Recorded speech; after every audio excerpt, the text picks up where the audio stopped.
क्या आपकी ज़िंदगी में अचानक आई मुसीबत आपको परेशान कर सकती है? हेलो दोस्तों, स्वागत है हमारी किताब रुपये की रफ्तार, कमाई, बचत और तरक्की के 5वें अध्याय में। आज हम बात करेंगे पैसे की सुरक्षा, इमरजेंसी फंड कैसे बनाएं हाँ, वो इमरजेंसी फंड जो आपकी ज़िंदगी को मुसीबतों से बचा सकता है। पिछले एपिसोड में हमने निवेश शुरू करने और उसे सही दिशा देने की बात की, लेकिन निवेश और बचत के साथ-साथ हमें अपनी ज़िंदगी को सुरक्षित भी करना होगा, क्योंकि ज़िंदगी में कुछ भी हो सकता है। एक अचानक मेडिकल इमरजेंसी, जॉब का नुकसान या कोई बड़ा खर्चा। आज हम उन आसान तरीकों की बात करेंगे, जिनसे आप अपनी ज़िंदगी के लिए एक इमरजेंसी फंड बना सकते हैं। ये एपिसोड आपके लिए है, उस इंसान के लिए जो अपनी जिंदगी को हर मुसीबत से सुरक्षित करना चाहता है। तो तैयार हो जाइए, क्योंकि आज हम आपके पैसे की सुरक्षा को रफ्तार देंगे। चलिए शुरू करते हैं। लद्दाख शो। इमरजेंसी फंड की जरूरत। आपकी जिंदगी को सुरक्षा क्यों चाहिए, जरा एक पल के लिए सोचें। कल्पना करें कि अचानक आपके घर में एक मेडिकल इमरजेंसी आ जाती है। आपके किसी अपने को तुरंत हॉस्पिटल ले जाना पड़ता है और बिल 50,000 रुपए का आता है। आपके पास इतना पैसा नहीं है। आप क्या करेंगे? उधार लेंगे, अपनी बचत तोड़ेंगे, या फिर तनाव में आ जाएंगे? अब सोचें कि अगर आपके पास पहले से एक इमरजेंसी फंड होता तो ये तनाव कितना कम हो जाता। इमरजेंसी फंड आपकी जिंदगी की ढाल है। ये वो पैसा है जो मुसीबत के समय आपके काम आता है। जैसे अगर आपकी जॉब चली जाती है तो इमरजेंसी फंड आपके 3 से 6 महीने के खर्चे चला सकता है। अगर अचानक मेडिकल खर्चा आता है तो वो आपकी मदद करेगा। अगर आपकी गाड़ी खराब हो जाती है तो वो उसे ठीक करवाने में काम आएगा। लेकिन सवाल ये है, इमरजेंसी फंड बनाए कैसे? क्योंकि हमारी जिंदगी में पहले से ही इतने खर्चे हैं, किराया, राशन, बच्चों की फीस। फिर इमरजेंसी फंड के लिए पैसे कहाँ से आएंगे? चलिए इसे आसान करते हैं। नेडाग्रार इमरजेंसी फंड बनाने के 4 प्रैक्टिकल स्टेप्स। अब हम बात करेंगे उन 4 आसान स्टेप्स की जो आपके इमरजेंसी फंड को बनाने में मदद करेंगे। ये स्टेप्स इतने आसान हैं कि आप इन्हें आज से शुरू कर सकते हैं। पहला स्टेप, अपने खर्चों का हिसाब लगाएं। सबसे पहले अपने 1 महीने के खर्चों का हिसाब लगाएं। अपने आप से पूछें, मैं हर महीने कितना खर्च करता हूँ? जैसे किराया, राशन, बिल्स और बाकी ज़रूरी खर्चे। मान लीजिए आपका महीने का खर्चा 20,000 रुपये है। अब इस रकम को 6 से गुणा करें, यानी 20,000 गुणा 6 1,20,000 रुपये। यह आपका इमरजेंसी फंड का टारगेट होगा। इसका मतलब है कि आपको 1,20,000 रुपये का इमरजेंसी फंड बनाना है जो 6 महीने तक आपकी मदद कर सके। दूसरा स्टेप, छोटी रकम से शुरू करें। इमरजेंसी फंड बनाने के लिए आपको एकदम से 1,20,000 रुपये जोड़ने की जरूरत नहीं। छोटी रकम से शुरू करें। जैसे अगर आप हर महीने 1,000 रुपये बचा सकते हैं तो उस 1,000 रुपये को अपने इमरजेंसी फंड में डालें। एक अलग बैंक अकाउंट बनाएं और उसमें हर महीने 1,000 रुपये डालें। 1 साल में आपके पास 12,000 रुपये होंगे। छोटी रकम से शुरू करना आपके लिए आसान होगा और धीरे धीरे आपका फंड बढ़ेगा।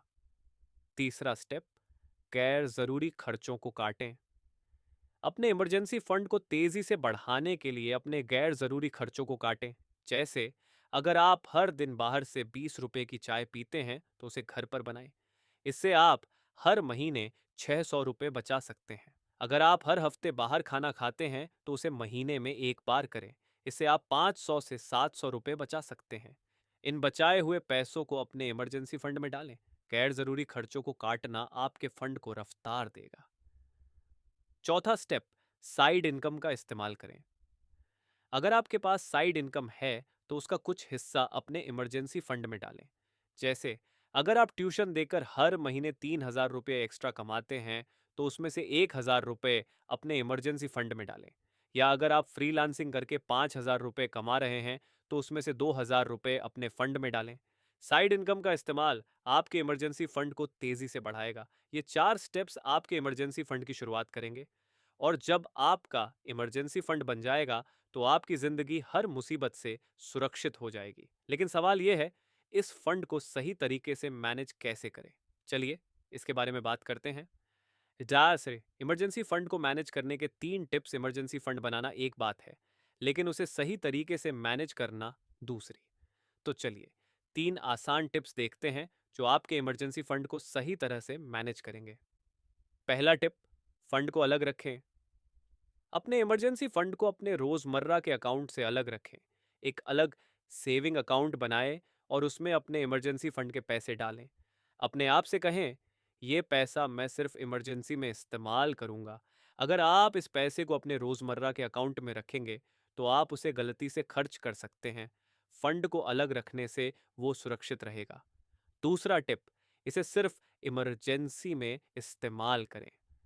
इमरजेंसी फंड को सिर्फ असली इमरजेंसी में इस्तेमाल करें, जैसे मेडिकल इमरजेंसी, जॉब का नुकसान या अचानक बड़ा खर्चा। इसे छोटे मोटे खर्चों के लिए न छुए, जैसे नई फोन खरीदना या बाहर घूमने जाना। अपने आप से कहें, ये पैसा मेरी सुरक्षा के लिए है, इसे सिर्फ जरूरत के समय इस्तेमाल करें।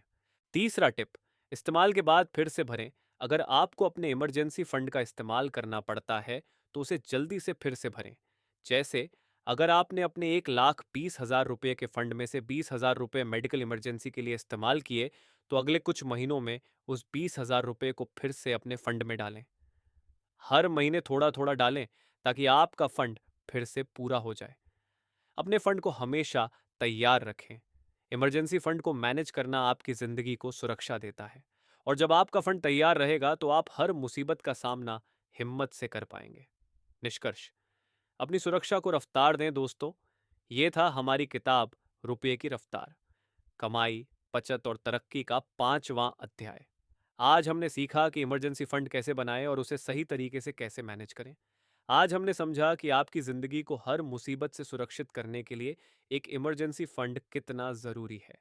अगले एपिसोड में हम बात करेंगे पैसे की आज़ादी, फाइनेंशियल फ्रीडम कैसे पाए।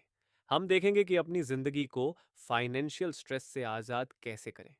तब तक एक छोटा सा काम, आज से अपने इमरजेंसी फंड के लिए 1,000 रुपये अलग रखें और कमेंट में हमें बताएं आप अपने इमरजेंसी फंड को कैसे बनाएंगे। अगर आपको आज का एपिसोड पसंद आया तो वीडियो को लाइक करें और इसे अपने दोस्तों और परिवार के साथ शेयर करें ताकि वो भी अपनी ज़िंदगी को सुरक्षित कर सकें।